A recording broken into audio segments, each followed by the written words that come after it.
So, Dr. Pandit, my question to you is that in the Fortis group, you vaccinated almost all the healthcare workers. So, and also various other corporates also have vaccinated large group of hospitals. So, what was the incidence of vaccine failures and breakthrough infections?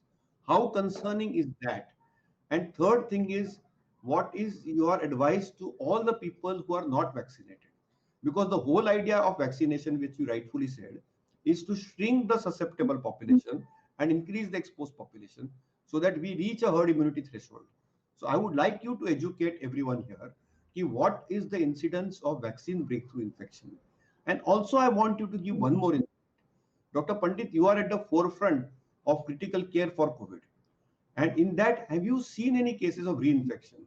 So, two questions. Number one, breakthrough infection in healthcare workers and non-healthcare workers. And number two, reinfection, is it real or is it fiction? So thank you very much. These are very pertinent questions. So if you look at the breakthrough infection in healthcare workers, recently there was a paper which was released by the CMC Vellore group as well.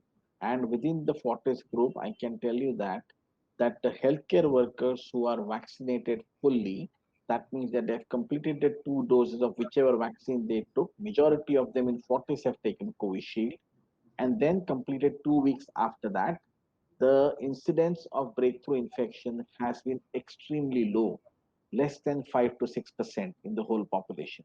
But the most reassuring part is that none of them required intensive care. Only a fraction of them required to be on oxygen when they did get a breakthrough infection.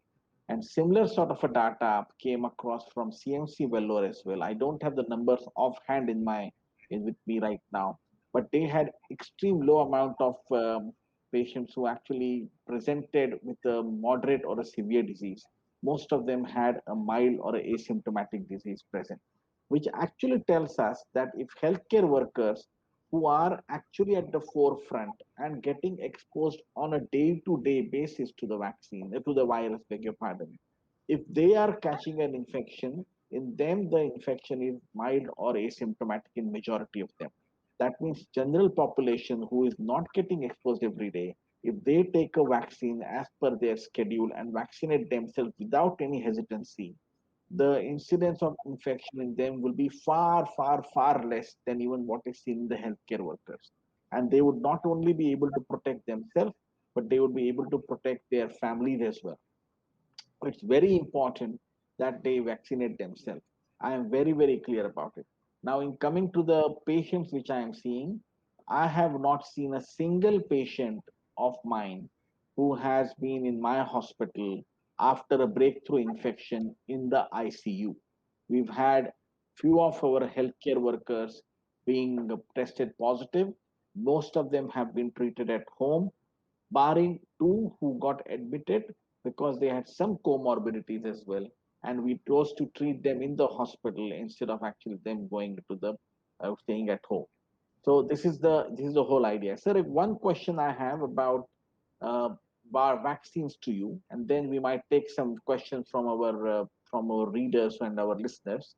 The one question which I want to talk about is that would it be prudent? So there is one thing is there is a science behind the gap between the two vaccine doses, especially for Covishield. Covaxin has been fairly straightforward. Would it be prudent to decrease the gap now and go to just a 4 week interval universally so that we at least complete the vaccination schedule as quickly as possible for everyone? Or should we stick on to that data of gap between the two vaccines for 12 weeks? But that's where there seems to be some amount of confusion between people. And then, of course, there is this guideline of more than 12 weeks as well. So, provided vaccines are freely available to everyone, should we just complete the vaccination schedule for everyone?